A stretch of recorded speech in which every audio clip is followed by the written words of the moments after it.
주일 미사를 알리는 종소리가 울려 퍼지고 공소를 찾는 신자들의 발걸음도 분주해진다. 주 하느님 하늘의 임금님 자리를 꽉 채운 신자들. 주일마다 공소를 찾는 신부의 기도에 큰 소리로 화답한다. 100여 명이 넘는 신자들이 한자리에 모이기란 특히나 농촌 지역에서는 보기 드문 일이다. 여기도 꽃 주신 거예요? 네. 근데 왜 이렇게 많이 남았어? 그러나 이렇게 많은 신자들이 공소를 찾게 된 것도 그리 오래된 일이 아니었다. 네. 당신 얼굴 저희에게 비추소서. 당신의 길을 세상이 알고 당신의 구원을 베푸시고 저희에게 선교사님이 오심을 인해 가지고 신자가 한 30여 분이 늘었고요. 선교도 하시고 아주 이런 무슨 이 성경 말씀이라든가 아니면 그 전례에 대해서도 그 열성을 다하고 계시기 때문에 지금은 보통 그 평일 그 주일 미사에 한 90명에서 120명까지 지금 신자분들이 오고 계십니다.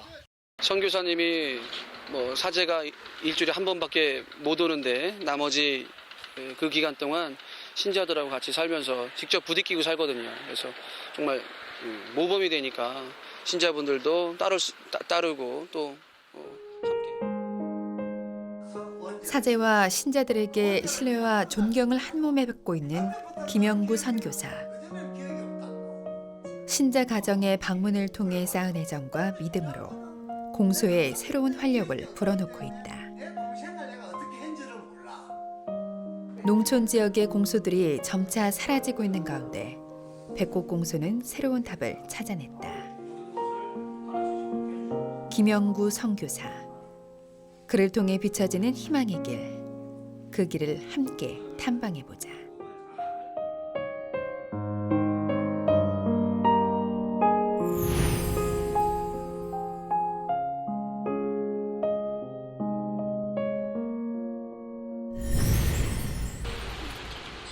오늘도 신자들을 만나기 위해 운전대를 잡은 김영구 선교사. 공성체 집마다 찾아다니면서 기도도 해주고 말동무를 해주는 거죠. 그러다 보니까 이제 한 분 한 분 이렇게 세례를 받는 걸 보고 또 가정 방문을 한 걸 보고는 신자들도 누구도 좀 해다오, 누구도 좀 해다오. 그렇게 해서 이제 계속 신자들이 예비자들이 늘게 되었죠. 고추는 다 심었어요? 아니 지금 심자는 둘이에요. 시동생하고.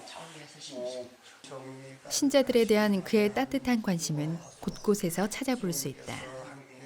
시력이 좋지 않은 신자들을 위해 큰 글씨로 프린트된 기도문 파일. 그리고 그의 큰 목소리 또한 청력이 좋지 않은 신자들을 배려한 것이다.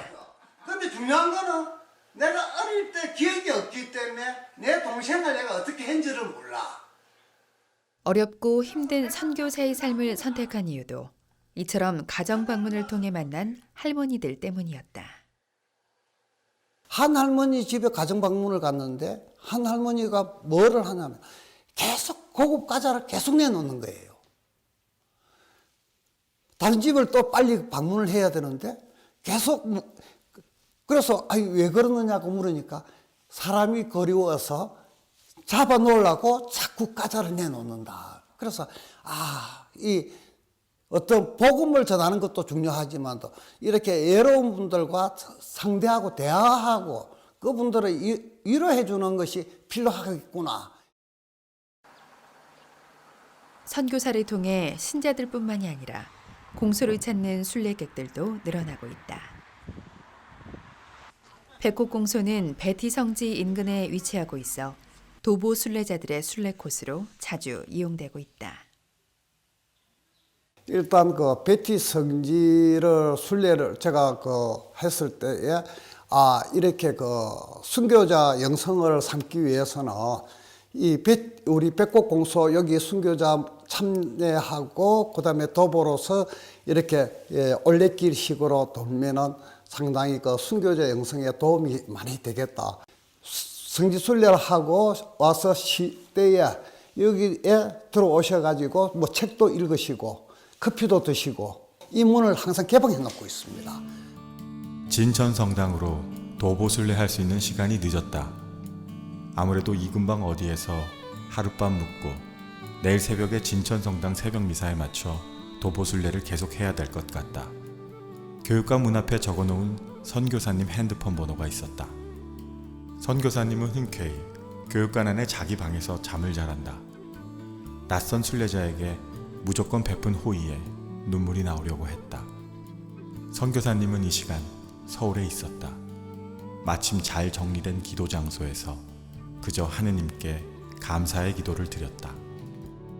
2011년 2월 25번째 성지순례를 마치며 서울의 마포에 계시는 분인데 제가 분명히 마포에 계시는 분으로 알고 있는데 한 번씩 이렇게 그 차와 이런 것을 이 택배로 보내줍니다.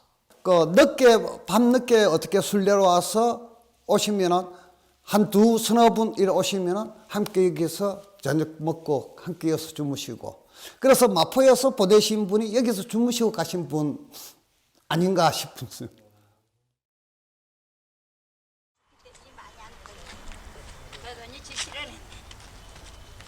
베티 공소에는 두 분의 순교자의 묘가 안장되어 있다. 나란히 모셔진 묘의 주인은 올케와 신우의 사이로 병임박해 당시 신앙을 증거하다 모진 매질로 순교하였다고 한다.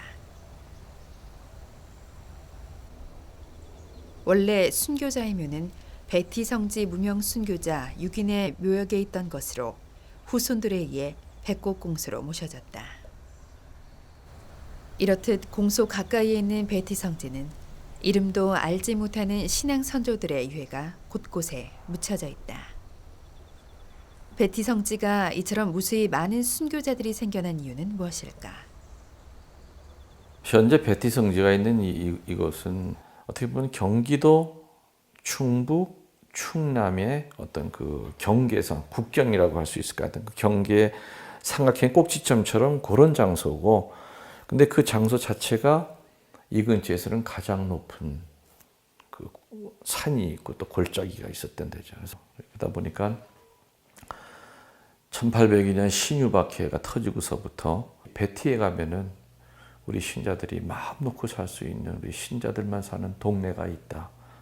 그런 것이 이제 입소문으로 퍼져나갔죠. 그래서 한국에서 그 당시에 10개 넘는 공소가 이렇게 밀집이 되어 있는 데는 조선에 여기밖에 없었어요. 교우천이 컸던 만큼 신앙을 증거한 순교자들 역시 많았던 베티 성지. 교우들 가운데도 배교자, 밀교자가 이제 나오기 시작한 겁니다. 그래서 그들에 의해서 여기에 교우천의 그 형태라든지 위치 같은 것들이 알려지면서 병임박해 때 이제 습격을 받기 시작합니다. 그렇게 해서 돌아가신 분들 중에 6분을 찾아낸 게 6인 무명 순교자묘고, 또 14인의 무명 순교자들은 피했다가 다시 신앙의 고향인 베티 쪽으로 넘어오다가 숨어있던 포졸들한테 습격을 당해서 길에서 전부 다 몰살을 당했어요.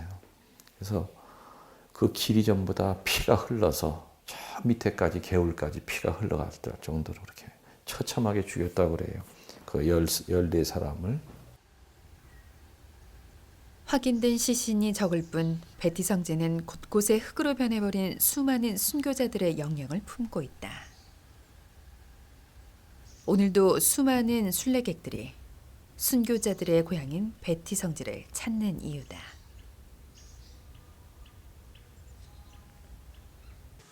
꽃이 피면 그 다음에 뭐가 맺어져요? 열매. 열매는 바로 이 성지에서 주는 바로 말 그대로 은총입니다. 더러운 악법이 생겼습니다. 순교자들의 안식처 베티 성지가 더욱더 의미 있는 것은 바로 최양업 신부의 첫 사목지라는 점이다. 최양업 신부님이 조선에 들어오셔서 페레올 주교님으로부터 이제 명령을 받습니다. 그때는 조선에 120여 개의 공소가 있었어요. 한국의 방인 사제가 처음으로 파견됐기 때문에 넓은 의미에서는 최영업 신부님이 바로 첫 번째 본당 신부로 파견이 됐다고들 학자들도 이렇게 얘기합니다. 그래서 그 장소가 바로 베티로 오는 것이죠. 한국교회의 두 번째 사제 최영업 신부. 12년 동안 해마다 7,000리씩을 걸어서 127개나 되는 교우촌을 다녔던 그의 뜨거운 열정과 교우들에 대한 무한한 애정은 오늘날 최영업 신부를 땀의 사제, 땀의 순교자라 일컫게 했다. 현재 베티 성제는 최영업 신부와 그의 어머니 이성례 마리아를 포함해 순교자 10인에 대한 시복시성 운동을 추진하고 있다. 최영업 신부가 베티 교우촌으로 부임하고 나서 제일 먼저 한 일은 초가집을 짓는 것이었다. 2칸짜리 작은 초가집은 최영업 신부의 사절간터로 교우들의 성당으로 이용되었다. 그리고 무엇보다 이곳은 최초로 조선의 신학생을 키우는 신학교이기도 하다. 그 교우촌에 있는 아이들 가운데서 좀 이렇게 사제감으로 엮였던 그런 아이들을 선발해서 최영업 신부님이 가르쳤죠.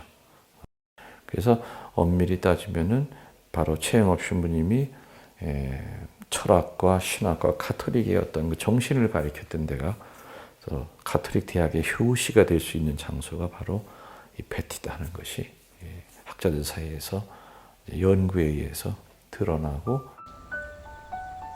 순교자들의 안식처이자 최영업 신부의 땀과 신앙이 어려있는 곳. 베티 성지는 더 나아가 세계적인 순례 명소로 자리 잡기 위해 노력하고 있다. 최영업 신부님의 박물관 현재 지금 지어지고 있고 올 11월 안에 완공이 될 겁니다.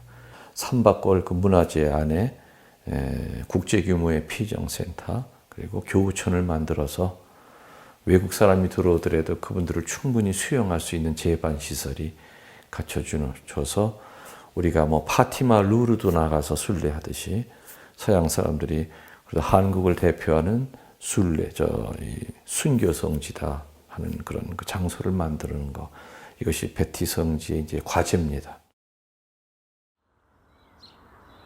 베티 성지로부터 2km 떨어진 곳에 교우촌 삼박골로 가는 고갯길.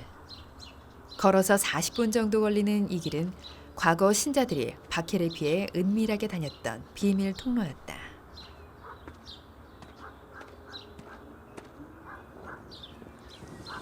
여기까지 와야 이제. 그러나 현재 교우촌은 사라지고 순교자의 묘만이 남아 과거의 흔적을 보여주고 있다. 백곡공소 또한 시간이 흘러 신자들이 사라진다면 이처럼 옛 이야기로 남을지 모른다. 공소가 사라지면은 그다음 복음의 씨앗이 사라져 버린다. 그렇게 이야기를 들었는데 지금 백곡에서도 지금 그렇습니다.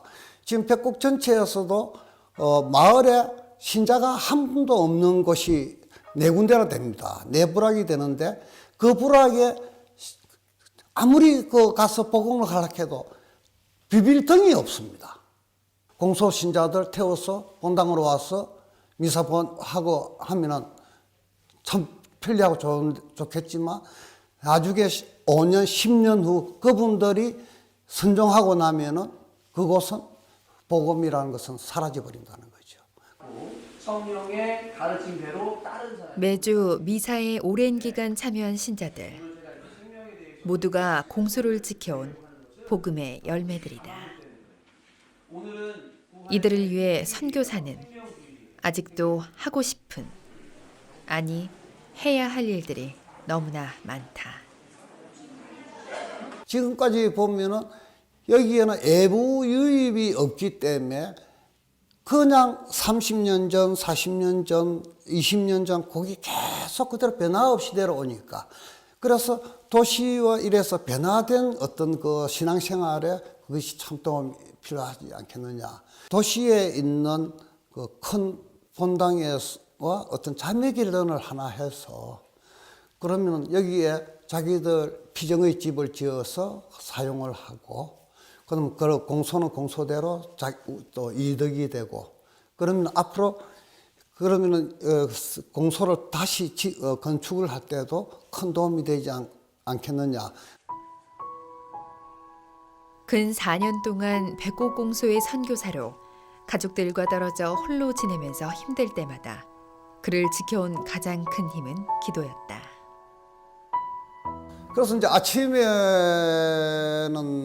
성물도 외에도 기사사도직 기도, 그 다음에 성모기사의 기도, 점심에 또 성밀도 바치고, 그때는 묵주기도를 또 5단을 이제 바치고, 저녁에도 성밀도 마치고, 그 다음에 주님의 기도 15기도라는 게 있습니다.